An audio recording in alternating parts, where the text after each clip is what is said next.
You have worked on a meditative art so far. How are you now integrating meditative art therapy and healing together? देखिए, काफ़ी time से मैं इस पे एक एनालिसिस कर रही थी, रिसर्च कर रही थी मैं कि आर्ट थेरेपी को मैं किस तरह से हीलिंग में कन्वर्ट कर सकती हूँ।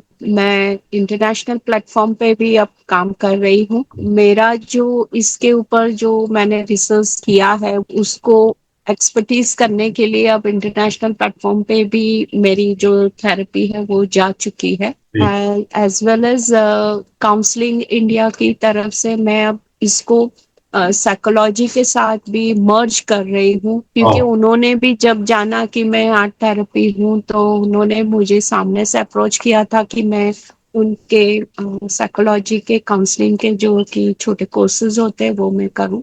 सो I am that also I am doing it. So healing की जो थेरेपी है उसको पूरी तरह से आर्ट थेरेपी में कन्वर्ट करने के लिए एक एक्सपर्टीज की जरूरत पड़ती है।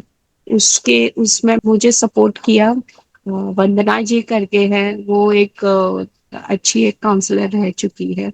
उनके साथ मिलकर मैंने ये डिस्कस किया था, तो she is a very good counsellor also. तो हम दोनों ने मिलके ये सोचा कि हम इसको पूरी तरह से आर्ट थेरेपी में हम लोग कन्वर्ट कर देंगे। वहीं ये हुआ कि कहीं हमारा माइंड, मेरा खुद का माइंड, बहुत बार हम कुछ चीजों से डिस्ट्रैक्ट हो जाते, ज्यादा करके मेरी बहुत ट्रैवलिंग हो जाती है क्योंकि मैं ऑफलाइन ही ज्यादा सेशंस लेती हूँ। तो ज्यादा ट्रैवलिंग होने से भी मुझे माइंड मेरा डिस्ट्रैक्ट रहता है, कहीं कुछ हेल्थ इश्यूज हो जाते हैं। So I had analysis the thing on myself. तो ये आर्ट थेरेपी करने के बाद में मुझ में से जो वो चीजें थी वो पूरी तरह से निकल गई है, पूरी तरह से।